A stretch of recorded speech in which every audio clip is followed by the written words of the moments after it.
Salut à toi, camarade technophile. Aujourd'hui, un cours sur l'asservissement des systèmes du premier ordre. Voilà donc à quoi va ressembler notre plan. Donc, on va commencer par une introduction, on fera le point sur qu'est-ce qu'un signal fréquentiel. Ensuite, on verra les équations différentielles du premier ordre avec l'allure des courbes qui vont nous correspondre. On fera le point sur la fonction de transfert, son analyse et la partie qui va nous intéresser après, donc la régulation, l'asservissement en boucle fermée. En termes d'introduction, on parle donc ici de fonction de transfert. Une fonction de transfert, c'est ce qui va faire le lien entre la sortie, la réponse de notre système, avec l'entrée, la commande de notre système. Ce lien ici se fait via des signaux fréquentiels. Il faut bien faire la distinction entre les deux. Qu'est-ce que des signaux fréquentiels? Eh bien, des signaux fréquentiels, si on prend l'exemple ici à droite, d'un signal temporel en forme de créneau, on voit qu'il peut se décomposer comme la somme de plusieurs sinusoïdes qui apparaissent ici en verte. Chaque sinusoïde ici a une fréquence dédiée sur le spectre fréquentiel.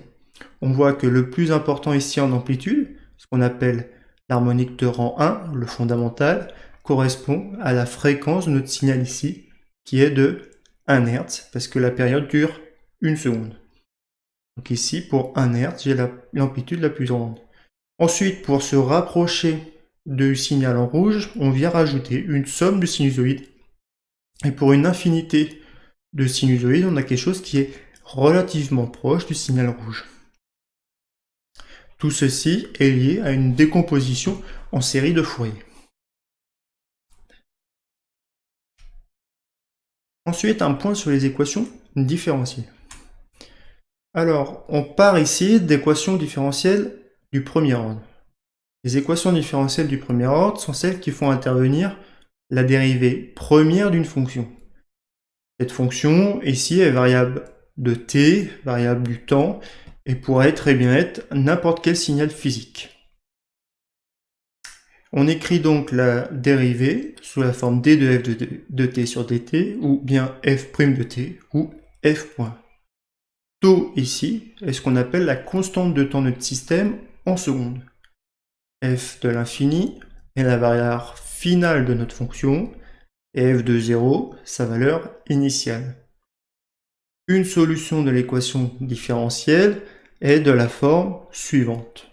En vert ici, f de l'infini moins f0, facteur de l'exponentielle moins t sur tau. Alors, ce qui est important de retenir, c'est l'allure des courbes. Pour un système stable, on part du principe que tau, la constante de temps, est positive. Dans le cas où notre valeur finale va être supérieure à notre valeur initiale, on va avoir une croissance sous cette forme-là. Et dans le cas où on a une valeur finale inférieure à notre valeur initiale, on a une décroissance de cette forme-là. Ce qu'il faut bien comprendre, c'est qu'on parle de croissance et de décroissance en fonction d'une réponse à une entrée qui est donnée. Cette entrée, ici, c'est une entrée indicielle, donc un échelon, qui va partir de la valeur initiale vers la valeur finale en un instant t, ici, égale 0, et qui va prendre un temps suffisamment petit pour être négligé. Donc on part de l'idée qu'on fait un échelon, et notre système met du temps à réagir.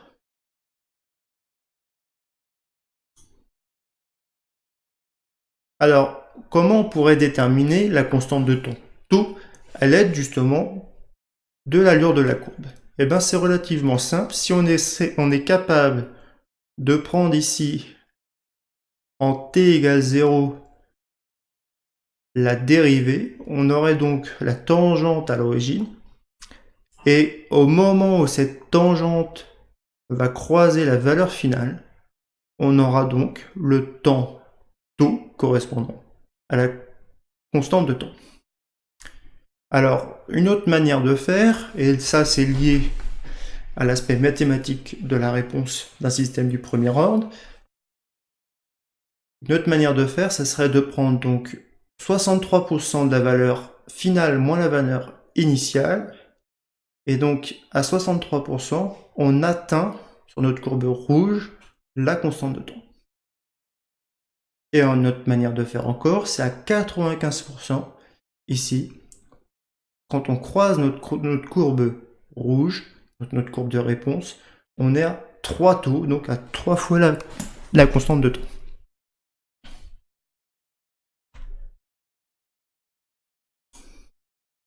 Alors ici, j'ai rappelé certaines durées et valeurs relatives donc, de la sortie. Donc, ce que je viens de dire, 63% de la sortie correspond à une constante de temps, 95% à 3.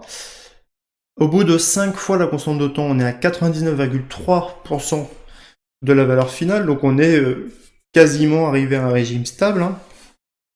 Et puis donc pour 10 taux, on est à 99,995, et forcément, quand on va tendre vers l'infini, on sera à 100%. Maintenant, un point sur la fonction de transfert. Donc, on peut réécrire l'équation différentielle vue juste auparavant sous la forme taux, donc la constante de temps, facteur de la dérivée première de S de t ici. S de t, c'est le signal de sortie de notre système, plus S de t égale K, un gain quelconque, donc c'est-à-dire quelque chose qui sera multiplicatif de E de t. E de t, notre signal d'entrée. Donc les deux constantes taux et K sont les nombres réels, en général positifs.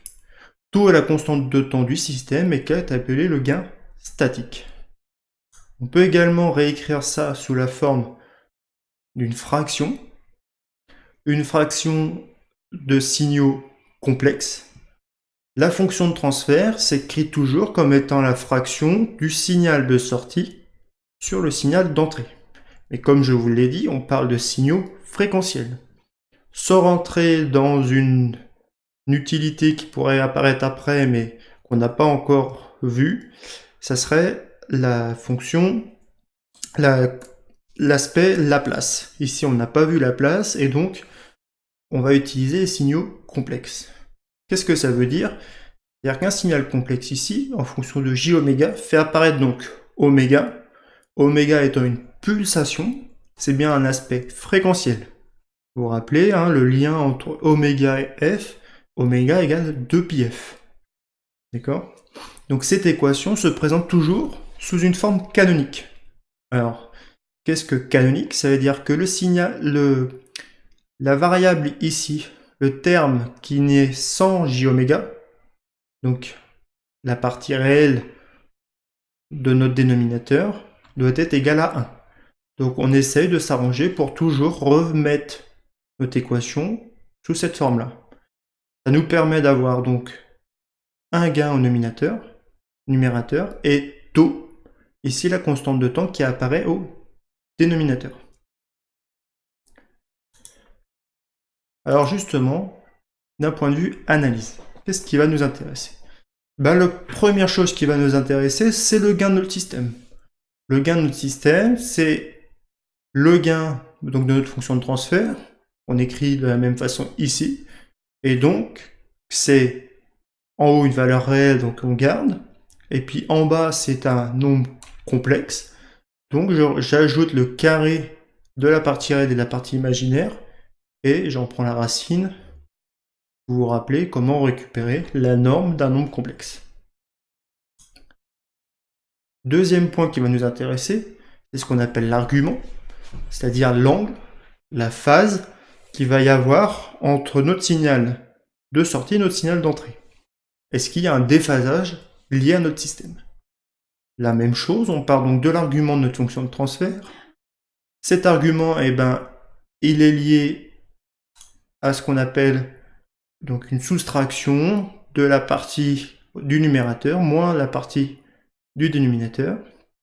À partir de là, on se retrouve alors avec quelque chose de la forme moins arctangente de oméga tau. Le diagramme de Bode, lui, répond à la question justement comment va varier le module en fonction de la fréquence. C'est relativement simple à tracer. Déjà, première chose qui va être utile, vous allez voir, pour rendre le tracé un peu plus linéaire, ça sera de mettre l'axe des fréquences, donc ou pulsation, donc soit f, soit oméga, sous forme logarithmique. C'est l'axe des abscisses. L'axe vertical, pour le gain, sera en décibels. C'est-à-dire qu'on va prendre 20 log base 10 de G. Donc le diagramme asymptotique d'un système du premier ordre aura une première asymptote horizontale pour toutes les fréquences inférieures à la pulsation de coupure. Ensuite, par la démonstration suivante, on voit qu'il y aura une asymptote oblique, donc une décroissance, de moins 20 décibels par décade. Ce qui veut dire que entre deux décades, une décade étant un facteur 10, c'est-à-dire quand je passe d'une fréquence à 10 fois cette fréquence, je vais décroître de 20 décibels. Toute cette décroissance a lieu uniquement après la pulsation de coupure. Les deux asymptotes se croisant donc à cette fréquence de coupure ou pulsation de coupure. D'accord ? Ici, en pointillé rouge, c'est le diagramme asymptotique. En bleu, on a le diagramme réel. Donc vous voyez que aux extrémités, aux asymptotes, les deux se correspondent. Par contre, ici, au niveau de la fréquence de coupure, il y a un petit décalage qui est toujours égal à moins 30 décibels. On reviendra là-dessus.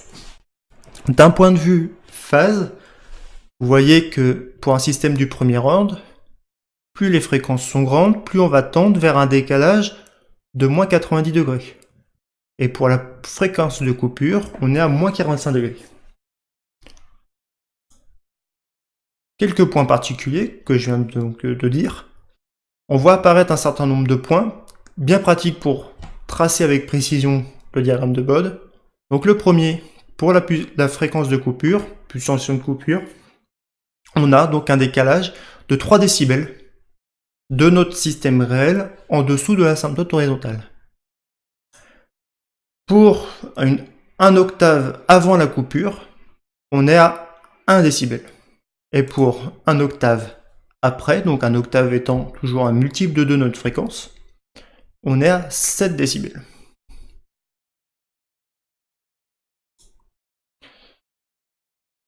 Ici, d'un point de vue courbe de phase, donc je l'ai dit, quand on tend vers 0, on a un déphasage nul. Quand on tend vers l'infini, on a un déphasage de moins pi sur 2. Et quand on est à la pulsation de coupure, on est à un déphasage de moins pi sur 4.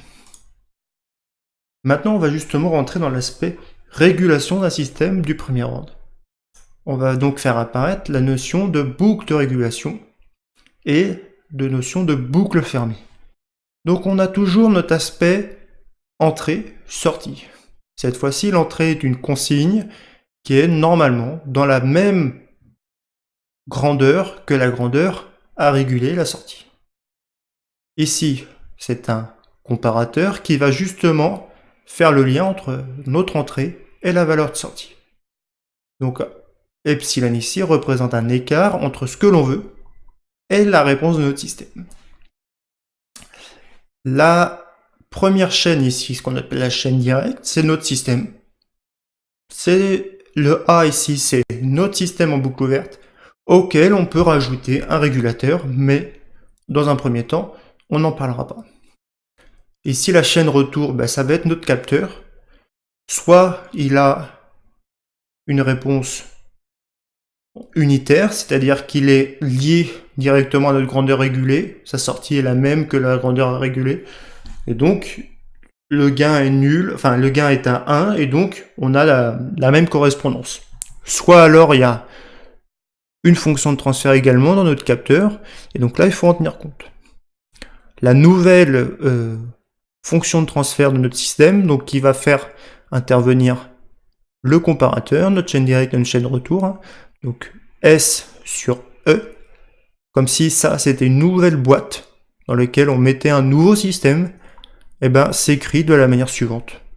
Donc la chaîne directe sur 1 plus la chaîne directe fois la chaîne retour. Donc si la chaîne retour est unitaire, on peut l'enlever. Justement, un exemple. Prenons un exemple d'un système, d'une application thermique. Là, on peut imaginer qu'on essaie de faire chauffer une pièce à l'aide d'un radiateur électrique ou d'un four industriel, n'importe quoi. Alors pourquoi je dis que c'est une application thermique? Parce que ici on voit que la constante de temps est relativement grande, 600 secondes, donc une dizaine de minutes.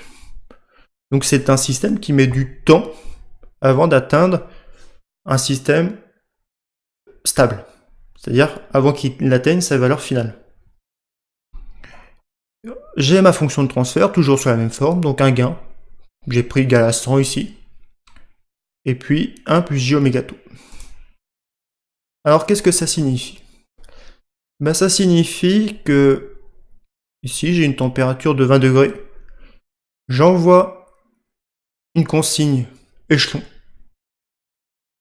La notion ici qui est importante, c'est qu'en boucle ouverte, la grandeur d'entrée n'est pas forcément la même qu'en grandeur de sortie. Grosso modo, ça veut dire quoi? Eh ben, ça veut dire que ici, j'ai allumé mon radiateur à fond et je vois comment la température agit, enfin monte dans ma pièce ou dans mon four. Ici, j'ai un aspect un peu tout ou rien, forcément.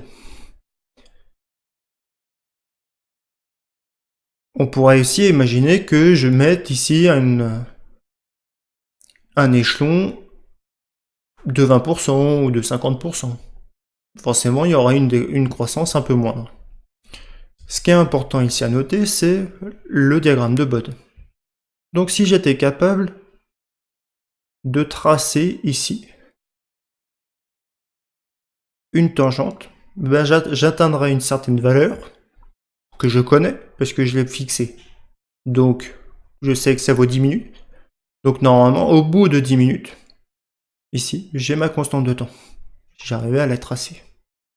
Donc ici, à ce point-là, je suis à 63% de la valeur finale, moins la valeur initiale.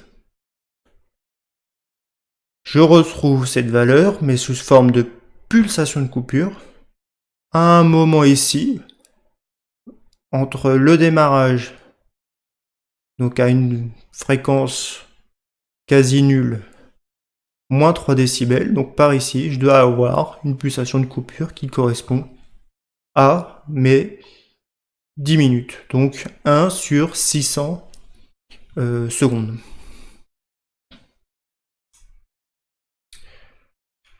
Imaginons maintenant que je vienne boucler mon système. Donc je viens mettre un capteur, je dis qu'il est retour direct, ici veut dire que c'est un retour unitaire, donc il n'a pas de gain. Je n'ai pas mis de régulateur, donc vraiment la manière la plus simple, c'est-à-dire d'avoir un retour sur notre système de chauffage. Donc je repars du principe que la nouvelle fonction de transfert sera celle en boucle ouverte sur 1 plus celle en boucle ouverte. Je réécris ma fonction de transfert. Je remets ici au même dénominateur. Donc je vais avoir 1 plus j oméga tau. Les 1 plus j oméga tau se simplifient, donc j'arrive sur cette nouvelle formule. Et puis, pour simplifier, je réécris tout sous forme canonique, avec k' étant k sur 1 plus k, donc environ 1, parce que ici k c'est 100, donc 100 sur 101, donc environ 1, et tau', la nouvelle constante de temps, étant tau sur 1 plus k, donc environ 6 secondes. Ça reste de la théorie, parce que, du coup, le tracé de la réponse indicielle de ce nouveau système est la suivante. Vous avez donc un système qui mettait environ tout à l'heure une dizaine de minutes pour atteindre 63% de la valeur finale. Et ici, en théorie, en 6 secondes, j'ai atteint la valeur finale. Je dis bien en théorie parce que dans un système thermique, il y a des choses à prendre en compte en plus. Mais cette théorie s'applique également au système électrique, de régulation de position ou d'asservissement en vitesse. Et cette théorie s'applique toujours de la même façon.